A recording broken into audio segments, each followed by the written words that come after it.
बिस्मिल्लाहिर्रहमानिर्रहीम अस्सलाम वालेकुम। मैं डॉक्टर अहमद आज डॉक्टर अहमद आइडियाज़ के ऊपर आप लोगों के साथ एक नए सेशन और एक न्यू वीडियो के साथ हाजिर हुआ हूँ। आज की वीडियो का जो हमारा टॉपिक है वो है लव बर्ड की ब्रीडिंग टिप्स या हम कैसे लव बर्ड से बेहतरीन किस्म की ब्रीड्स ले सकते हैं। ये वीडियो ना सिर्फ लव बर्ड्स के लिए बल्कि कॉकटेल्स, फिंचीज़ और पैरट्स, जो बड़े पैरट्स जिन्होंने रखे हुए हैं उनके ऊपर भी अप्लाई होती है, क्योंकि इन सब से ब्रीड लेने का जो इनके बेसिक चीज़ें हमने रिक्वायरमेंट पूरी करनी है और जो टिप्स हैं वो सेम है सबके लिए।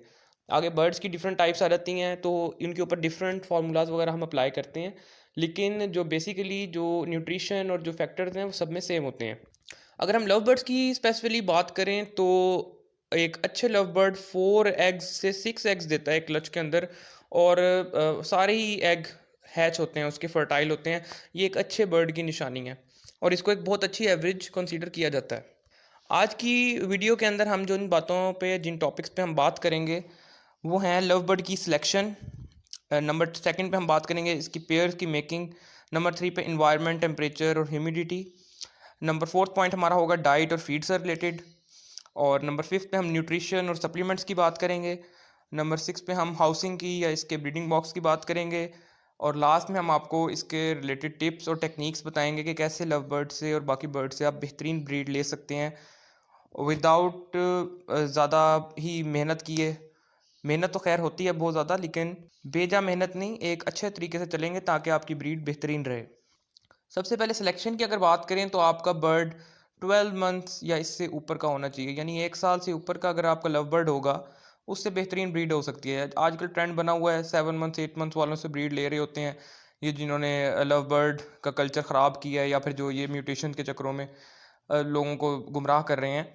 तो उनका यही है काम कि वो ज़्यादा से ज़्यादा ब्रीड लेते हैं जिससे बर्ड की हेल्थ ख़राब होती है।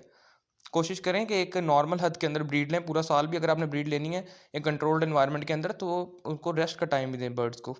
बाद में वो क्या करते हैं, 1 साल 2 साल उन बर्ड से ब्रीड ली पूरा साल और उसको मार्केट के अंदर सेल कर दिया, जिससे वो दूसरों के पास जब जाते हैं वो ब्रीडर पेयर कह के उनको सेल करते हैं, दूसरी जगह पे जाके वो ब्रीड नहीं करते या बहुत ही बुरी ब्रीड और पुअर परफॉर्मेंस होती है उनकी।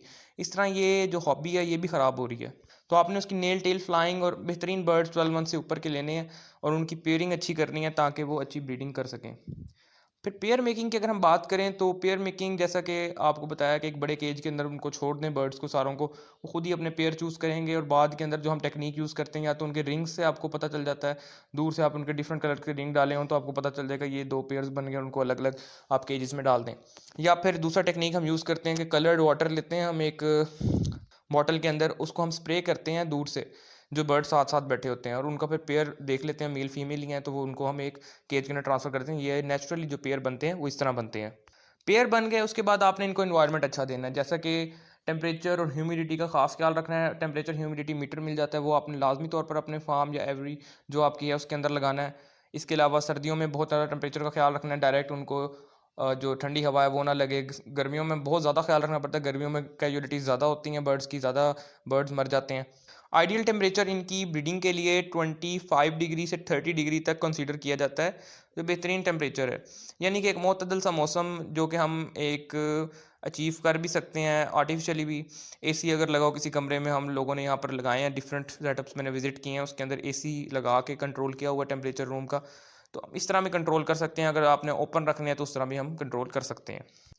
फिर अगर डाइट या फीड की बात की जाए तो इनको आपने डाइट और फीड के अंदर मिक्स दाना और उसके साथ सॉफ्ट फूड लाजमी देना है, जिसमें डिफरेंट किस्म की आपकी पल्सीज आ जाती हैं और चना और गंदम ये सारा मिक्स करके आ जाती है। इसके अलावा वेजिटेबल और फ्रूट्स बहुत ज़रूरी हैं इनको देना, क्योंकि आपको पता है कि वाइटामिन और मिनरल्स जो हम डिफरेंट चीज़ों से इंसान भी हासिल करते हैं, डिफरेंट तरह की चीज़ें खाते हैं, इसी तरह बर्ड्स के अंदर भी अगर हम एक ही तरह की उनको चीज़ देंगे तो वो उस पर ज़िंदा तो रह लेंगे, ज़ाहिर बात है, लेकिन अगर आप ब्रीडिंग के पर्पज़ के लिए उनको दे रहे हैं तो डिफरेंट चीज़ें दें ताकि उनके वाइटामिन मिनरल्स की रिक्वायरमेंट पूरी हो सके। विटामिन ए डी ई के और इसके अलावा जिंक और इस तरह की चीज़ें जो चाहिए होती हैं सारी बर्ड्स को आपके, तो वो उनको डिफरेंट किस्म के फ्रूट्स और वेजिटेबल्स से मिलती हैं। वो आप इनको लाजमी दें ताकि इनकी बेहतरीन नशोनुमा हो सके। और जो कौन से वेजिटेबल और बर्ड्स देना उसके ऊपर मेरी वीडियो है, आप वो देख सकते हैं जाके, आपको पता चल जाएगा कौन कौन से हम इनको वेजिटेबल्स और फ्रूट्स दे सकते हैं।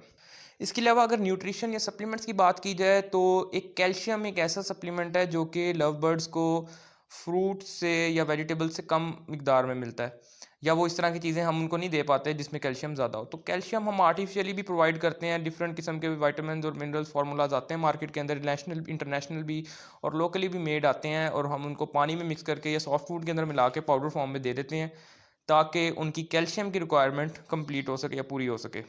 कैल्शियम एग फॉर्मेशन के अंदर बहुत ज़्यादा ज़रूरी है।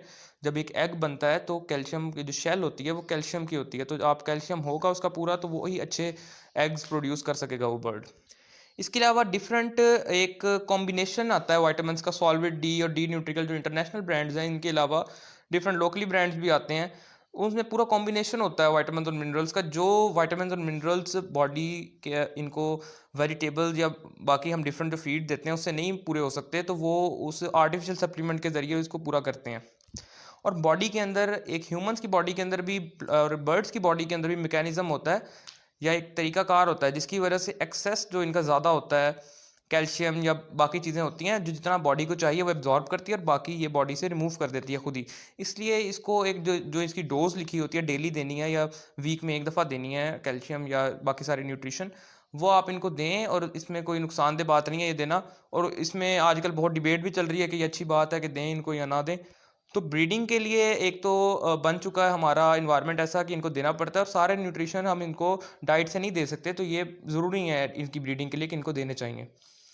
अगर हम इसकी हाउसिंग या ब्रीडिंग बॉक्स की बात की जाए तो एक ज़बरदस्त किस्म के इनको बॉक्सेस देने चाहिए, और अगर मटकियाँ लगाई हुई हैं वो भी साफ़ सुथरी अंदर से सैनिटाइज्ड होनी चाहिए, उसमें कोई जर्म्स या फिर कीड़े वगैरह ना हो। जिस तरह हम उतार देते हैं ब्रीडिंग सीजन के बाद, तो इस तरह की चीज़ें ना हो अंदर। और जो अंदर नेस्टिंग मटेरियल है वो भी आपको बेस्ट क्वालिटी का देना चाहिए, जिसमें ग्रास या खुश्क घास और इस तरह की चीज़ें होती हैं, वो फिर आप अकॉर्डिंगली देखें और उनको दें ताकि जिसमें खुश रहें। कुछ बर्ड्स अपना खुद भी नेस्ट बनाते हैं, आप उनको देखें, उनको उस तरीके से प्रोवाइड करें सारी चीज़ें। या फिर आप वो बुरादा डालते हैं लकड़ी का, वो देख सकते हैं आप, उनको वो प्रोवाइड कर सकते हैं। मीन्स के जो आपका बर्ड है जिसमें कंफर्टेबल है, जौन सा भी बर्ड है उस हवाले से उसको दें, और अच्छी ब्रीडिंग उसी में ही करेगा। लास्ट में अगर हम टिप्स की बात करें तो पूरा साल ब्रीडिंग नहीं लेनी चाहिए। एक तो गर्मियों के सीज़न के 2-3 जो महीने शदीद गर्मियों के होते हैं, चाहे कंट्रोल एनवायरनमेंट भी है आपका, तो आप उसको थोड़ा सा ब्रेक दें ये बर्ड को, ताकि वो अपनी सारी एनर्जी दोबारा से बहाल कर सके, उसकी आप ब्रीडिंग जो बॉक्स या मटकियाँ लगाई हैं वो उतार दें। इसके अलावा ज़रा ह्यूमिडिटी का ख्याल करें कि ह्यूमिडिटी जितनी रिक्वायर्ड है 70% उतनी मेंटेन रहे, बहुत ज़्यादा कम ना हो जाए। उससे ये होगा कि डेड इन शेल का इशू बहुत ज़्यादा आएगा। मेरे अपने बर्ड्स में भी ह्यूमिडिटी कम होने की वजह से स्टार्ट में मैंने बहुत लॉस किया है। और इसके अलावा जब आपके छोटे चिक्स आ जाएँ तो उनका बहुत ज़्यादा ख्याल रखें कि उनको सॉफ्ट फूड वगैरह दें ताकि उनकी न्यूट्रिशन और हेल्थ उनकी अच्छी रहे। तो ये सारी टिप्स थी आज के लिए। इन सब में देखें, आप अगर किसी चीज़ पे अमल नहीं कर रहे तो उस पे अमल करें लाज़मी तौर पर। और मुझे फिर कमेंट्स में ज़रूर बताइएगा कि आपकी ब्रीडिंग में इंशाअल्लाह ज़रूर इजाफ़ा भी होगा और ब्रीड भी बेहतर रहेगी पहले से। इंशाल्लाह नेक्स्ट सेशन आपके साथ रखते हैं किसी और टॉपिक के ऊपर। तब तक के लिए डॉक्टर अहमद को इजाज़त दीजिए। अल्लाह हाफ़िज़।